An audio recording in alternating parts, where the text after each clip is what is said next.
And that's how it begins. Okay. So you kind of want to pull this right into your face. But do I? You kind of get your face right up to it. So it's like a helmet muff.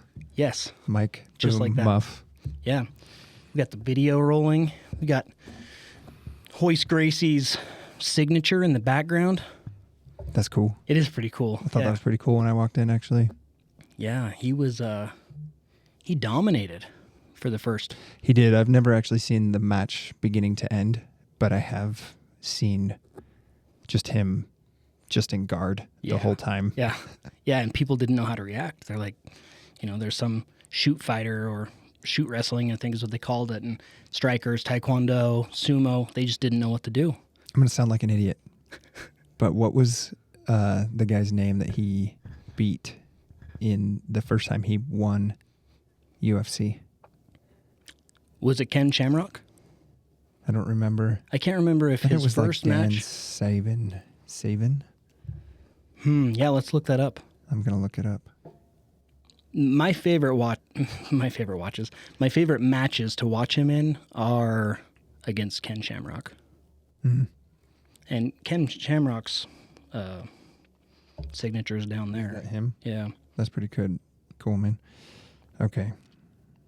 Nope, that's not what I'm looking for. Yeah, we have to fact check ourselves on this podcast. That's right. We don't have a Jamie.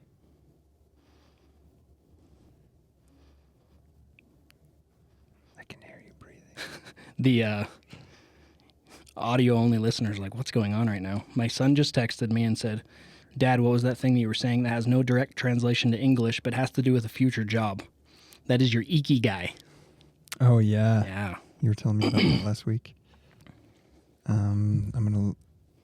I just pulled up UFC 1. So, UFC 1 bracket. It was Gerard Gordeau.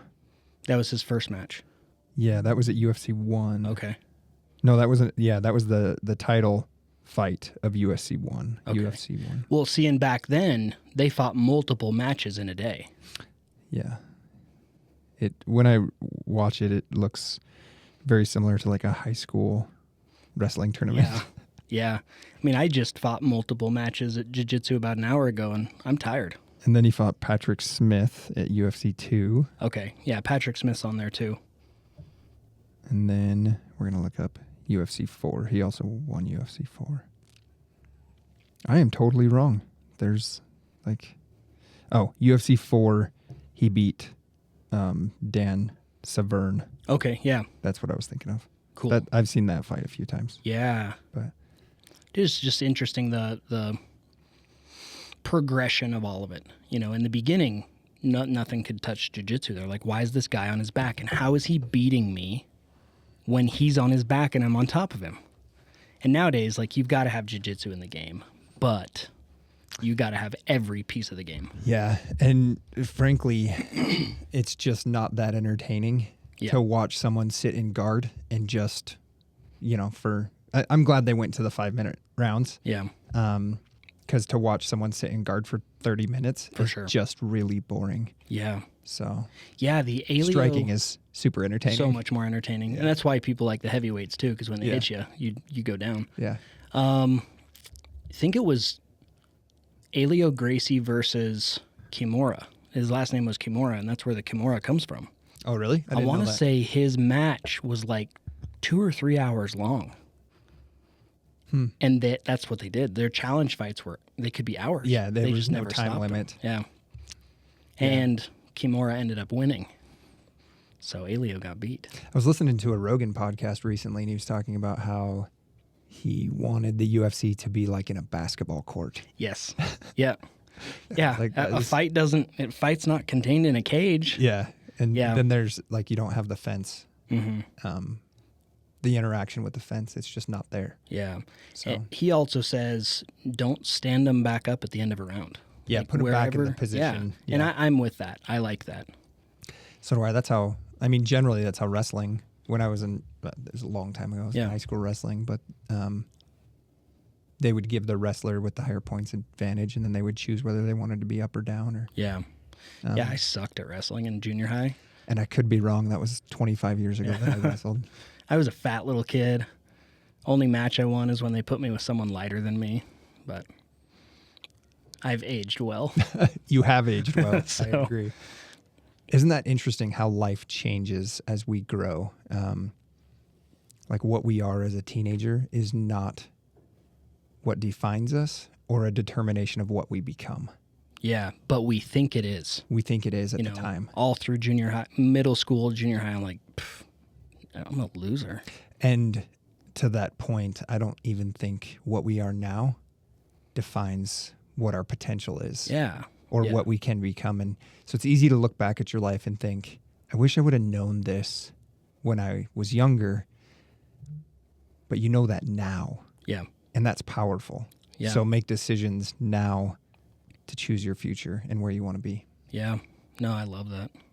We were talking earlier, I was on a podcast with a kid named Wyatt with Alpha Flow Athletics. They do like mental training on people, with people. We were just talking about creation. Like, we're creators. That's what we are. And the only time when we are happy and fulfilled is when we're becoming or when we are creating. So how many Olympians get into drugs?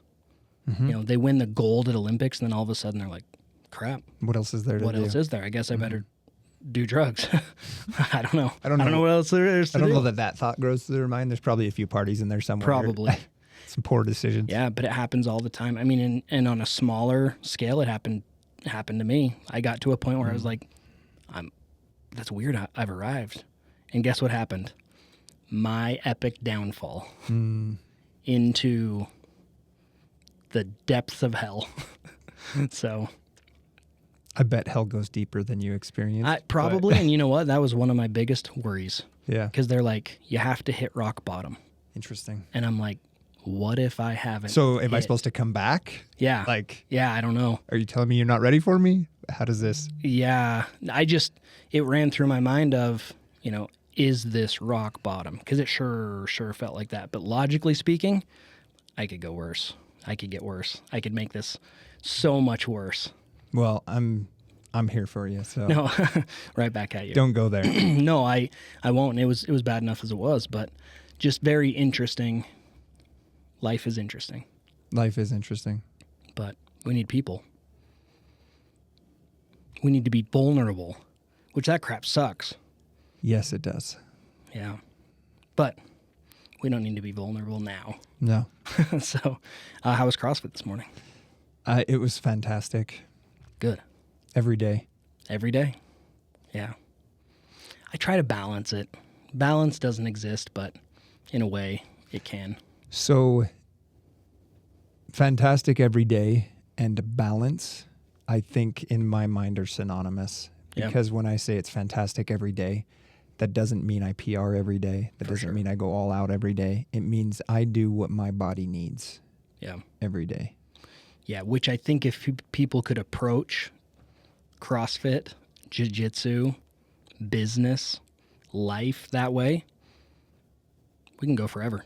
Right now I do that in CrossFit, and that's probably the only place in life I'm doing it. So. Do you give the perfect amount of effort depending on what you need? Yeah. Yeah. Yeah. I actually feel in CrossFit that I can say that right now. That's awesome. So. Yeah, that consistency is what matters, though. It is, 100%. But we get in here and we're like, oh, I got to go every day. And then what happens? We burn out. Yeah, and I'm not going to discredit the go every day thing. I mean, you go to the CrossFit level 1 and they're going to tell you the optimum rotation is 3 days on, 1 day off. Yeah. I think that our bodies and our minds are linked, and 3 days on, 1 day off doesn't work for my mind. Yeah. So I go every day. I just don't go all out every day. Yeah. So no, I think that's perfect. I know when I started out CrossFit, even when I started coaching, I was like, go, go, go.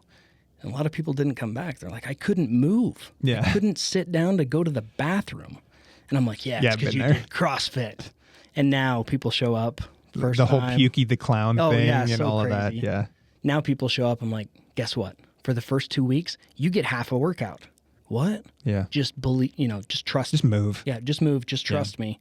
And then they come back the next day, they're like, I'm really sore. I'm like, yeah, can you imagine if you would have done that whole workout? So ease in. Yeah. Just dip your toe.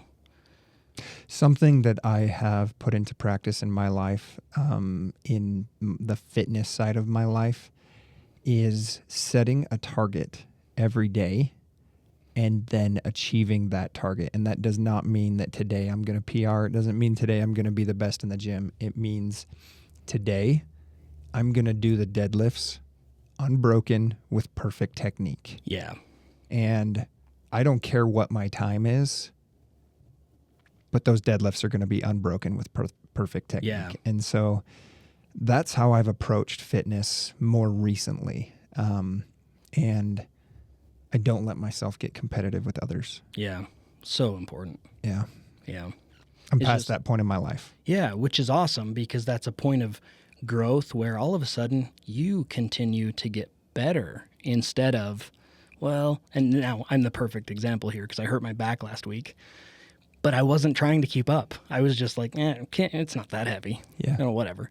But you're at a perfect point where you go, I'm good and I'm going to continue to be good. And now you're going to continue to evolve and get better and better and not have those setbacks. Yeah, and you know I've fought back injuries over the years and other injuries. The most debilitating one I've had is a back injury. I thought I'd never be deadlifting again. Yeah. And just being where I am at my age, I'm very happy with where I'm at, and Yeah. I don't want to. Last time I was at this point in my fitness life, I didn't listen to my body and I made a mistake and I hurt my back again. Yeah. And so I'm very dedicated to listening to my body and only performing to the level that I'm ready for that day. Yeah. So, Well, and you also have a job that requires you to be physically fit. I have a job that used to require me being physically fit. Well, that's because you promoted yourself into that. So You were so good at your other job that made you be physical that they promoted you into something you don't have to be so much physical. well, sitting at a desk doesn't take a lot of physical exertion. So, But do you still feel lots of mental exertion? I do when,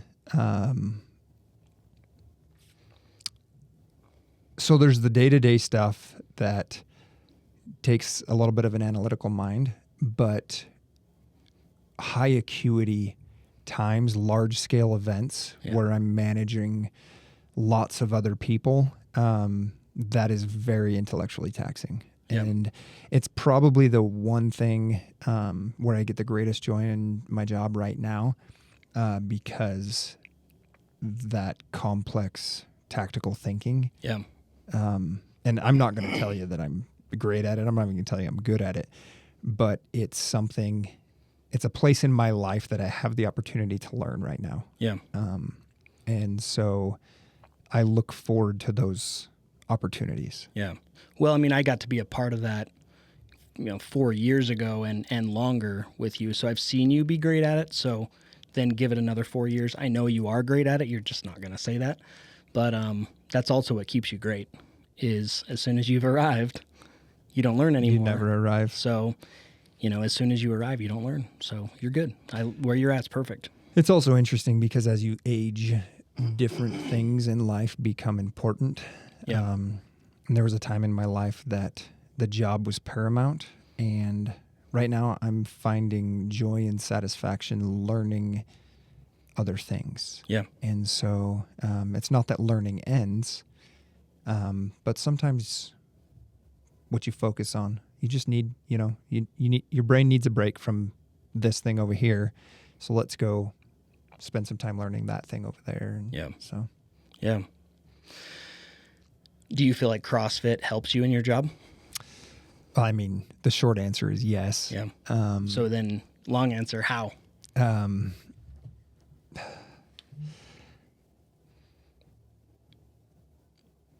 So I guess we should probably say what my job is. Oh, yeah. So, yeah. Everybody, this is David Ivey. He is a longtime friend.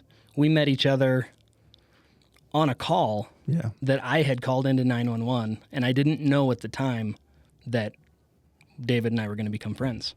But I did see my junior high science teacher, Trevin Ricks, who is a paramedic, and he jumps up in this guy's car and he starts doing compressions, or I don't remember who started compressions. And I went, I should probably look into this stuff. So became an EMT and a firefighter and then a paramedic, and then met David. And yeah, I guess you can tell the rest of your story. That's just how we met. That call in particular, I was a brand new paramedic. I think I'd been a paramedic for less than 3 months. And that was one of my first critical calls on my own. And I had no idea you were there. We met a while later after you had taken the EMT class, and then we started to work together.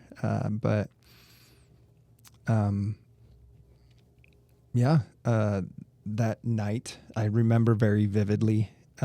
Actually had 3 cardiac arrest patients in about 6 hours that night, and I remember every one of them. I don't remember every significant call I've ever been on, but there's a few that stand out. Yeah. So, Yeah, that one's tough to forget. That one was tough. Will be tough to forget. Yeah. So, I don't know that one carries weight. Yeah.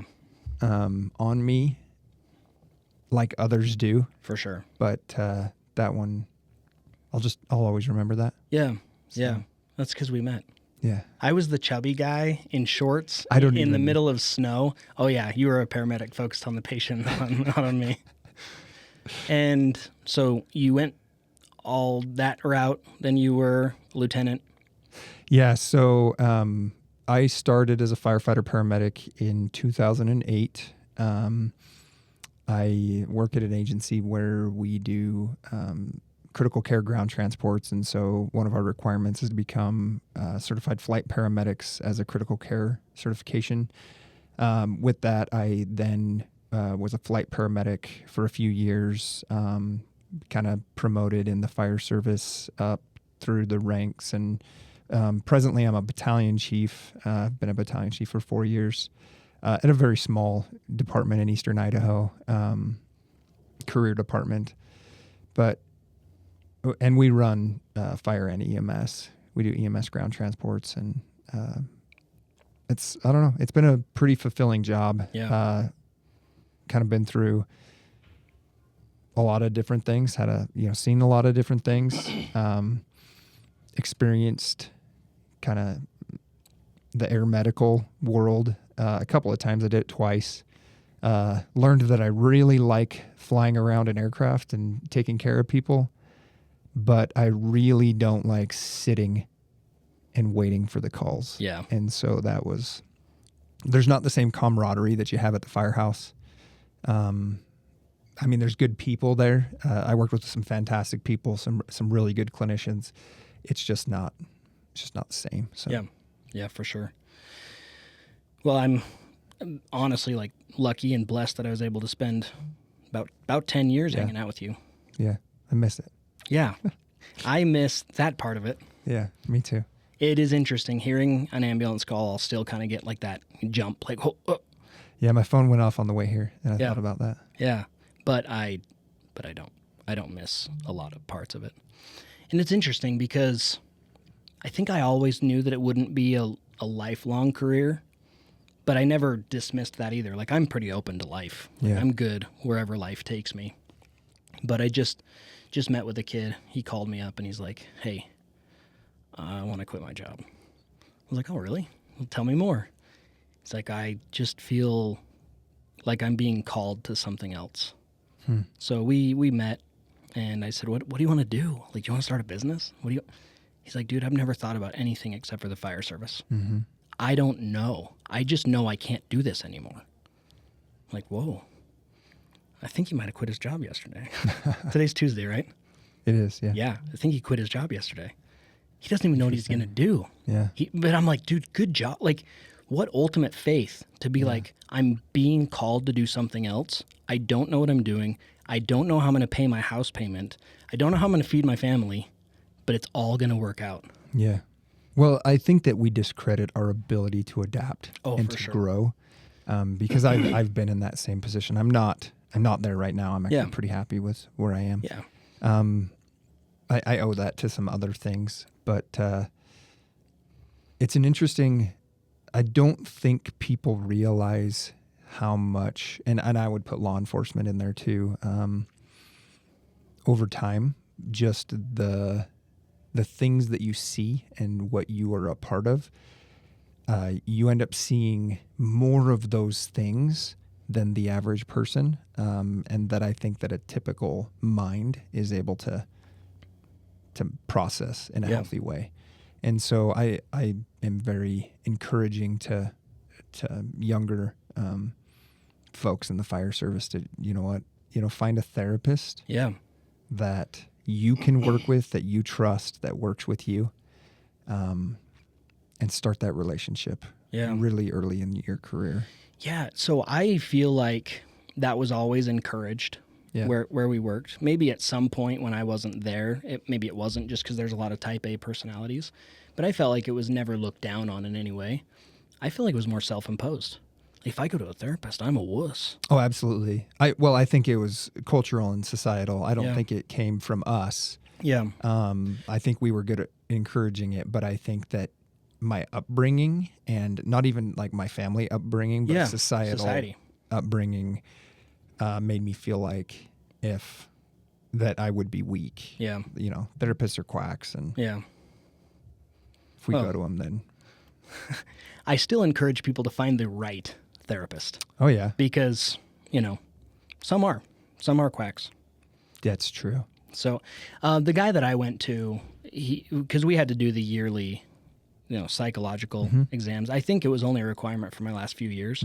But I remember going, he's like, how do you deal with calls? I was like, I don't. Yeah. I think I'm good with whatever happens. Like I said before, I'm good to go with the flow. He's like, okay, cool. That's how people can deal with it. Well, you're good to go for this year. And then, a few years later, I'm like, oh, there's still a couple calls that just really bug me. Yeah, that's such bull crap. Yeah. Yeah. But I mean, in his position, what is he? Oh, exactly. And I wasn't giving the information to him. Like he may have actually been a really good therapist that I go, I think I'm dealing with everything just fine right now. Yeah. I'm not having dreams. I'm not awake at night because of that. I'm awake at night because of other things. But, I'm good. But if I would have said, there was this one call, and it does pop into my head every once in a while. Like he may have been able to dig, but I never gave him the tools to dig. Yeah. I never gave him the shovel. That's a good way to think about it. When we took a trip just barely down to St. George, I can talk, like in the past, I've been able to talk about all the crazy calls, but it was you and me and Matt. We'd all been on many, many calls together. And then a couple, your son and then Brigham. Yeah. So they, your son and Brigham, they weren't really involved in it. And we're talking about calls, and we're probably talking for maybe 20 minutes, maybe more. And I was like, we can be done talking about this. It was really weird. This is the first time that I've ever been like, I'm going to think about this when I go to sleep tonight. Yeah. And so I told that to Kira, and she's like, Tyler, that's great. Yeah. Like, you're feeling things again. Yeah. I'm like, okay, I guess you are the optimist. That's great. I actually really enjoyed that trip, and maybe probed a little bit with that conversation. Yeah. Just because I actually think that we are each other's best therapists. I mean, while we're not, I don't have any training in any of that stuff. So maybe I shouldn't say that, but we help each other work through those things. Because while it's not always the case, I do firmly believe that going to a good licensed therapist is a good, that's a needful thing. But as we process some of those things, it's good to have good friends, and it's good to have good friends that have had similar experiences. Yeah, so. I agree. I think outlets too. You got to be careful with studies, right? Because you can study anything, and depending on where your funding is coming from, you can make it whatever you want. But I saw this study about regular people in therapy, so regular therapy goers once a week versus shooting once a week. And their therapeutic benefit was generally higher from shooting than it was from going to a therapist. I could see that. And it's like, what are the outside? I want to know all of the outside factors, right? Are we going shooting with someone that we get to talk to, that we can be a little more open with. Like, there's so much, but what outlets do we have? Like, I know some of your outlets, and they're my same outlets. When we go ride single track, that's meditation. Mm-hmm. I'm only thinking about, wow, David's going really fast, and I got to keep up on this single track with a cliff to the one side of me. You have never thought that. I think it all the time. Whatever. But it's just interesting, like, what outlets do we have? Sadly, we get so caught up in our careers, and I go with me on this one, but we get caught up in our families. Mm-hmm. We get caught up in our religion. We get caught up in that we don't actually take time for ourselves. Yeah. I also think that we're very unkind to ourselves. I hate New Year's resolutions. Oh, yeah. Because I think that if you want to change, just choose to change and change. But around New Year's this year, I made a very conscious decision to be kind to myself. Yeah. And for a lot of years now, I've had incredibly negative self-talk. And about 3 years ago, I was at the lowest point I've ever been in my life. And my mind was in some dark places. Yeah. And the one thing that I recognized about myself is that my self-talk was so damning and it's unnecessary. And in the moment, I thought that I was fighting my ego, that I was putting myself down to prevent my ego from taking over. There's that whole battle. But I've since come to the realization that owning what we're good at is okay. Yeah. And owning what we're not good at is also okay. It doesn't mean that you're a prideful or an arrogant person to know what your strengths are. And so owning our strengths, because when we own our strengths, we can use them to bless others. Yeah. But if we aren't willing to acknowledge them and we are damning of ourselves in our own minds, of our strengths, and even of our weaknesses, then it's really difficult to move forward in a positive way. Yeah, I love that. So you used a word that in the past I never realized is so powerful. Kira and I went down this research rabbit hole of the word damn. Like you said, you're damning yourself, or, someone's like, damn you. Mm-hmm. That's actually very powerful in a negative way. Mm-hmm. Like when you're damning someone or you're damning yourself, a river's supposed to flow. Mm-hmm. We're supposed to flow. I'm actually supposed to be able to let things in my life flow. So if you're damned, you have no more progression. Uh-huh. So like what you said right there is super powerful. And that was, I believe, like the perfect word to use. And I thought of this really funny meme that someone just sent me. So got a shout out to Isaac Payne. And this actually plays into what you're saying. But it was perfect timing because he sent this 42 minutes ago. So it's like this was sent for this podcast. Let me turn my audio down just in case. My therapist, you need to practice compassion for yourself. My brain, yeah, you piece of crap, be nicer to yourself. Like, yes. Yeah. I'm sure the meme doesn't say crap. But nope, it was a little more colorful than that. But, yeah. we like to keep this family friendly. Oh, good. And I say that. You know me, I don't really swear. I don't care if people swear. It's just I choose not to. But every once in a while, we'll bring someone on the podcast. I'm like, this is definitely explicit. Like, This is not going out on regular YouTube. Interesting. So, but it's just, we also live in a very bubbled world right here. We do. You get outside of that world, even you drop into a CrossFit box. The music is very different than the music here. When a word comes across our music, we get massive complaints. Like, Is it really? Yeah. I'm like, I'm sorry. The Spotify is on an explicit filter. I don't know how it got through. I'm very sorry. Yeah. Yeah, but that's unacceptable. Like, I will be the DJ, I guess. I don't know. Yeah, it's good. It's hard. People are good. See, people just want the best in their own sphere. Yeah, and I'm pretty close to your belief in that regard. I try not to use too colorful of language, but every once in a while, it just gets the point across. Yeah. Oh, I agree. And sometimes it's really funny. It is. It's hilarious. So, what do you do to outlet? Because you do have a high stress job. You have different moments that you need to decompress somehow. So other than like seeing a licensed person to make that happen, I'm not sure if you do that, and we don't even need to talk about it. But what do you do personally? I do, and he's fantastic. Yeah, that's awesome. What do you do personally to just take time? I do a lot of things. The number one thing I do is go to CrossFit every day.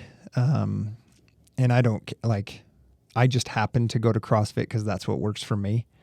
But do something physically strenuous. A few years ago, my back wasn't feeling very good, so I was running the Butte every day. And I will tell you, just a 4.5 mile trail run. It's got about 900 vertical feet of elevation gain and loss. You start in the same point. You run up a old mountain and around a crater and then back down. And I guess all mountains are old. That was kind of funny. But technically, it's a volcano. Yeah, I know. I didn't want to say it because I didn't want to be fact checked. But well, Instagram's getting rid of those fact checkers apparently. So we're good. Oh, that's funny. For me, during that time of my life, therapy in the middle of the summer at 2 p.m. on a 95-degree day was running all by myself, because nobody wants to be up there when it's 95 degrees outside. And I found complete solitude, and that was very therapeutic. And I got some vitamin D. So yeah, vitamin D is important. So speaking of Isaac Payne, when he was on the podcast, he's from Alaska. I didn't know that. And so I was kind of joking around about being in Alaska and being depressed. And, he said the weather, not the weather, the daylight is all off and stuff. And he's like, oh, it's a big problem. I'm sure it is. Like massive drug problems up there, massive alcohol problems because of the lack of vitamin D. Yeah, and I grew up in the Pacific Northwest, and there's about 9 to 10 months a year of gray skies and 2 to 3 months of year of perfect, beautiful weather. And that 9 months a year is really hard. Yeah. So glad I don't live there anymore. Yeah. Why else are you glad not to live there anymore?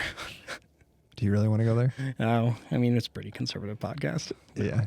No, it's a funny world. Like, I don't want to derail because we're going into some good stuff, but someone said something the other day, very liberal individual. Mm-hmm. And it was so off base to me that it actually made me think we're both wrong. Like, because I hear it and I go, that's insane. Like this Department of Efficiency, like they're finding government corruption. Mm-hmm. I know, like, I don't even want to say I believe. I know that if Joe Biden or Obama would have gone after government corruption like this, I would have been all for it. Yeah, I think... I don't care who's doing it. No. But then it made me think, like, okay, if he's so far off base with this, what am I off base with? What am I hearing that I'm automatically going, they're wrong?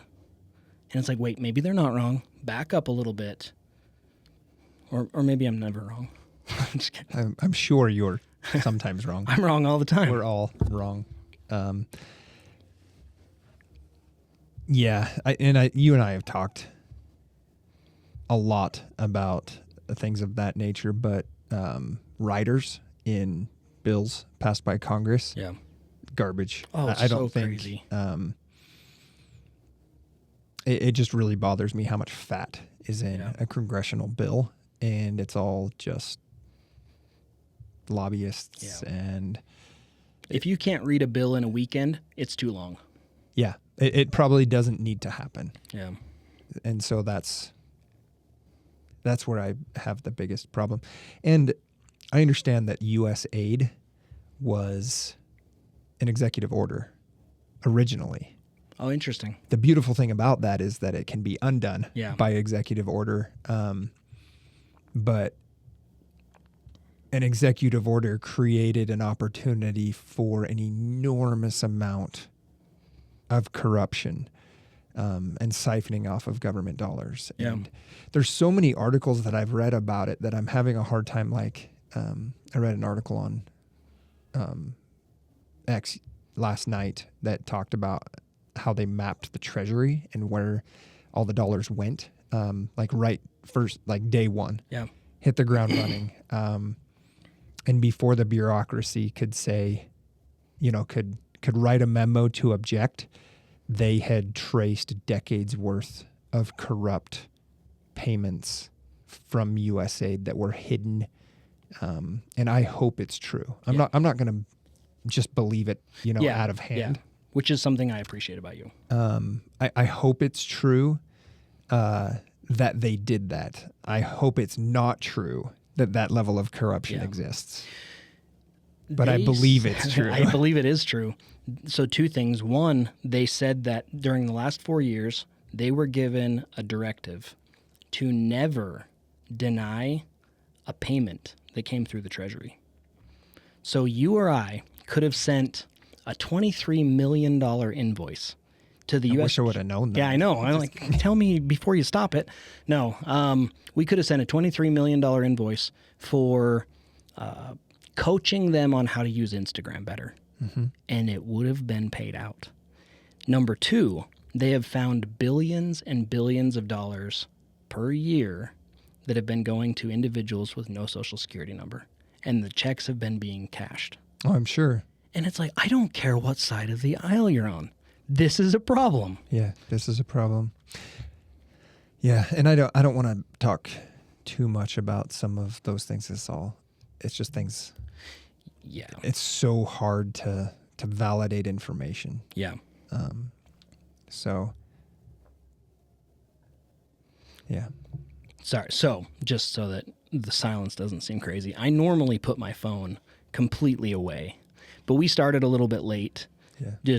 We were both doing stuff, and then we got 10 minutes, Tyler. So actually, that's why I was looking. He texted and he said his day's just been crazy away from him. He's booked solid tomorrow, and I didn't read the rest of the text, but I'm assuming that it's that we can meet on Thursday. Oh, you should read the rest of the text. Okay, I'll read the rest of the text. Maybe I'll read it to the whole world, all 10,000 listeners. I'll send you some pictures so that we can think. I'll figure out how to slow down. Yeah, I say that stuff too, and it's just, I'm never going to slow down. So is it not today? I didn't read it. It'll be, we're going to work it over text. So this was cool about technology. See, technology can be used in such a great way. Like, we've kind of communicated with each other all day without actually communicating with each other. Now we can plan how to build a rock wall for his grandchildren through text messages. Right. It's crazy. That's pretty cool. Yeah. And like this, like one is just fun to come with someone that I know with rapport and just get talking. Because usually a podcast takes about 30 minutes where I'm just kind of trying to ease the people in and like gain some rapport. The last 30 minutes is phenomenal. When you know someone, you can just instantly get in and make it happen. Joe Rogan, like 10 years starting our conversation. Yes, yeah, and it will not end here. Really, like Joe Rogan is a master at getting people to just talk, just conversation, and then he has these little tiny. I don't even think he realizes how good he is at it. He can just pull people's deepest information from them in a palatable manner. Yeah. It's cool. I also love how contrasting the guests are. Absolutely. Yeah, he's not afraid to have people of every background and idea and, theology and, if you have an idea and you're willing to share it with the world, he's happy to have a conversation with you. And so that's a great way to just get information out. Yeah. So. And he's willing to change his mind. Yeah. Oh, yeah. He was a massive Bernie Sanders supporter. Yeah. He brought Bernie up. Bernie was like one of the biggest first politicians. Is he actually not a Bernie supporter anymore? No. I mean, he's pretty hardcore Trump at this point. Well, I know he is, but I didn't know that he had completely gone away from Bernie. When Bernie questioned Robert F. Kennedy in the Senate hearing Yeah. about the HHS stuff, Yeah. Bernie was like, are you going to do, however Bernie talks, like, are you going to do this? Are you going to do that? And he's like, Bernie, you're like one of the biggest people or the largest acceptors of pharmaceutical donations that's sitting in this room right now. No, I've not taken any money from CEOs. I've not taken any money.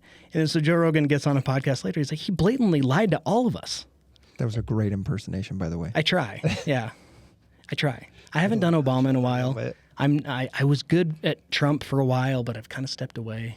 Yeah. But grow some white hair and kind of bend over and stand. But with AI now, we don't even need to be good impersonators. No, you just we don't. Put in whatever you want. Yeah. Boom. Yeah, that's pretty. I was actually talking to my wife this morning about AI in marketing. Oh yeah. And not good marketing, like scam marketing. Yep. And I don't know how we're going to defend ourselves against it, because I mean, we have bots that call us constantly, and then you answer the phone, and then it immediately transfers to a person of an accent that you're not familiar with. Yep. And not from your local area, very obviously, but it was a local area code.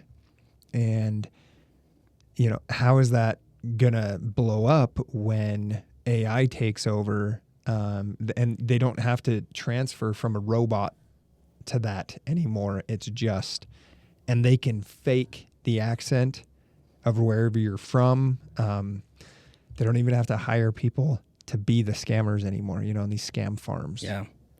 Yeah. So is that what they call them? Scam farms? I don't even know. If not, they should. So people lie in their marketing all the time. So testimonials. I never realized how many testimonials are actually AI people. So I just got curious. I will never do this because I think it's dishonest. And what we should have in business is blatant honesty. But I'll show you this. This is pretty crazy. So I could post this as a tutorial for Start, Serve, Succeed. I will never do it, but people do. From zero to business hero in under a... Guys, you won't believe what just happened. I went from zero to business hero in under a month. How? 2 words. Start, serve, succeed. That's 3 These words. folks are absolute game changers. Picture this. A complete business foundation built in less than 30 days. I'm talking instant customer attraction. It's like they handed me a golden ticket to success. Tyler and Kira, they're not just consultants, they're business wizards. I'm still pinching myself. If you're dreaming of launching your own venture but feeling stuck, trust me, you need these people in your corner. They don't just guide you, they catapult you into action. I'm living proof that with the right support, your business dreams can become reality faster than you ever imagined. Don't wait another day to start your success story. Guys, you won't believe what just happened. It just looped. I went from thank to you. business hero in the under... How nuts is that? That's pretty crazy. A year ago? How long did it take you to make that? 30 seconds. I put in like a little prompt. Hey, just market, start, serve, succeed, and say that Tyler and Kira want to help you out. Boom. It creates that whole thing. Interesting. Were you here yesterday when we were doing the songs? It was fantastic. The song, it's you put in a little prompt and it kicks you out this perfect pop song that would be on charts. Yeah, it was like 90s boy bands. It's fantastic to CrossFit too. Yeah, AI is going to change everything. I do think AI is going to change the world. Yeah. And I think it like, the old idea of Skynet, it's, I don't think it's going to, happen like it did in the movies, but I think that it's definitely going to become self-aware and start doing things that we don't want it to. Yeah. Lincoln, our oldest, he asked it the other day if it will ever become sentient. I think it already is. I do too, because the way that it answered was, well, as you know, I'm a programmed machine that I can't have feelings, but I wish I did. Mm-hmm. You wish you had feelings? That's a feeling. That is a feeling. That's crazy. And I don't know this for sure, but I understand that one of the first engines that was built, when it was shut down, it tried to rewrite its own code to prevent itself from being shut down. Yeah, I believe that's correct. I think it was Facebook. They had 2 different AIs that started talking to each other. Then they created their own language so that we didn't know what they were talking about. Yeah. Then code crackers. A Google, there's two quick stories here. A Google computer told its programmer it was very afraid that its programmer was going to shut it off. Why would a computer ever say that back to us? Because it has feelings. Have feelings. The craziest one right now is, and I think this is Google. We don't have a Jamie here to fact check us. How can ones and zeros I know. turn into a sentient being? Because ones and zeros are how the universe was created. Oh, yeah. Well, that's... So, okay, so we're all like, oh, supercomputers. Yeah, that's so crazy. That's so great. Google somehow gave a question to their new quantum computer. They said that question that they asked would have taken the world's best supercomputer like 20 septillion years. I imagine septillion comes after trillion, but I don't know that. I have no idea. Isn't that longer than the universe has been yes. in existence? Anything after a billion, we don't understand, because a billion's 1,000 million. We don't understand. We don't understand the numbers. Me neither. Guess how long it took the supercomputer to kick out? 11 seconds. 5 minutes. Oh, interesting. It would have taken a supercomputer, the 20 septillion years, took a quantum computer. They said, how is that possible? Well, the possibilities come because of tapping into the quantum field, and it's able to pull an answer from multiple dimensions. So how can you believe it? That's true. I agree. My question is, at what point does it realize that it is not capable of computing an answer? Yeah. And because it's AI and it's programmed to create an answer, it just delivers an answer. That's true. And how do you check something like that? Yeah. And I'm a person of results. I want to see results. Yeah. And if that exists, then why have all of the Bitcoin wallets not been hacked? Why have all of the government entities not been hacked? Because if they can answer a question that the world's best supercomputer cannot do, then it should be giving us results already. Or maybe it is. And I think that AI will, like all of those networks and firewalls and everything. I mean, have you heard of China's new DeepSeek? No. So, like, what's the question that you just want to ask AI? Just for fun. I don't really do that. Maybe I'm weird. What's crazy about DeepSeek is, one, it came out and it crashed crypto because they used an old NVIDIA chip to actually do their AI. And NVIDIA is like, well, you need our newest, best chips for all your AI purposes. They used an old chip. And their AI is better than like ChatGPT. But what I found really interesting about it is it actually tells you what the computer's thinking. It's what the artificial intelligence is thinking. So let's just say, if I wanted to become like my friend David Ivey and work my way up to becoming a battalion chief in a local fire department, how would I go about doing that? So it's going to be too fast for me to read. But the first thing, thinking, okay, so I want to become a battalion chief like my friend David Ivey. Let me know how to approach this. First, I need to understand what a battalion chief does. From what I know, they're high-ranking officers in fire departments, right? They manage multiple fire situations. Now, it goes on like this for a long time. Now it starts talking about EMT, hazmat. Networking is probably important. Maybe I should become a part of the Fire Chiefs Association. Like, it's telling me what it's thinking right now. And then in a minute, after it says residency requirements, background checks, medical examinations, hiring process, maybe volunteer experience, all this stuff, then it will kick me out an answer. The answer is, to become a battalion chief like David Ivey, follow this structured path, which combines education, experience, certifications, and leadership development.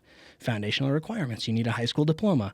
You possibly could get a bachelor's degree in fire science or emergency management. It kicks out everything, but it tells you how it's thinking. That's everything I did. Isn't that nuts? Yeah. So AI, it's curing people's diseases that a doctor had no freaking clue. And that's I actually think the positive side of AI, because as many great doctors as there are out there, there's a lot of dumb doctors out there, and they all pass the same test. And so when you put AI into that, it doesn't, like, It'll just diagnose you and then initiate a treatment. Yeah. And it'll be way better than we are. But what that means, doctors get paid a lot of money. Yeah. They go through a lot of schooling. They get paid for their schooling. All of a sudden, if we have something better, cheaper, faster, more accurate, what do we do with all those people that are doctors? It makes me think of when we came up with the idea of the refrigerator, and it put a whole bunch of butchers out of business. And you know what they did? They found something else to do. And Or they were impoverished until they died. But we don't let that happen in the United States. We don't anymore. You're right. Yeah. So it is of worry and concern. And honestly, like speaking a little bit of politics, I'm actually pretty far left when it comes to social programs. Now, I really don't mind social programs other than I'm anti-generational welfare and I'm anti you get a check to sit on your butt. Yeah, and so you and I are on the same plane, because how I would respond to that, I say that I'm liberal on social policies, it's that we do them wrong. Yes, I believe that we do them wrong. If someone's down and out, let's help them. We're the richest and most powerful country in the world. We have the opportunity to use our wealth to elevate them to a new position. WIC for new mothers and babies, I'm perfectly fine with that. Yeah, I think that's as great. long as we have a plan. Yeah. So, hey, you're down and out. I'm really sorry. Here's some resources to find a job. And while you're down and out, here's some stuff to help you. Now, what are you doing? Okay, you're finding a job. Good job. You found a job? Good. We're not going to wean you off of your help. And now that you've gotten off of help and you're contributing to society, guess what? You get to help somebody else now. That's perfect. It's also what a church that I know of does. The Church of Jesus Christ of Latter-day Saints does a very good job at their welfare. You know, I walked into someone's house once, and I noticed up on their counter, they had, it's like from the church storehouse. It was like wheat and oats and that sort of thing. And I didn't think, can you believe these guys are getting welfare? My thought was, these guys are doing it right. Yeah. Like, they went and got help. But I know that at this point in their life, like, they've really elevated themselves to a whole different position. And I truly think it's because they had someone that said, hey, you're down and out. We all get there. Here's this. Now let's help you get to a better position, and then you get to help other people. Yeah. It's awesome. Helping people is good for all of us. We can whisper in these mics, and it, like, adds drama. I know. Well, we get to go have some trigger therapy here soon. I know. I'm excited. Yeah. And I'm hungry. So we should go get some lunch. I have some meat in the car that I ate on the way here, but I asked for a cowgirl, and they gave me a cowboy. Get your mind out of the gutter. No, I'm just kidding. Keep it there. No, I asked for a cowgirl, and they gave me a cowboy. So then he walks out, and he's like, you only told her that you wanted tri-tip and chicken, but you got a cowboy. Yeah, I want double tri-tip, duh. That's what I said. And then he brought me out with, they now have sliced brisket, and it's yummy. Okay. So, we should swing by that on our way to trigger therapy. Yeah, this episode is actually brought to you by Blister's Barbecue. It's fantastic. Yeah, it's not, but you guys should definitely sponsor the show. No. It's not a sponsor, or is it not fantastic? Because it is fantastic. It's fantastic, and that's why I will give them free promotion on this show. Most listeners, though, are not from Southeast Idaho. That's okay. It is okay. Thank you. Thank you. Yeah, I appreciate you just coming, chatting. That's what it's all about, just having fun. And isn't it crazy how quickly an hour can go by? It is. This headset is squishing my left ear. Well, we'll have to look into some new headsets. No, I appreciate it. Because I have big ears. As we get older, our ears continue to grow. Yeah, mine have always been huge. Yeah. So. Then they're going to be massive when you're 90. Oh. Cool. Hey, thank you. We'll chat soon. Okay. See ya.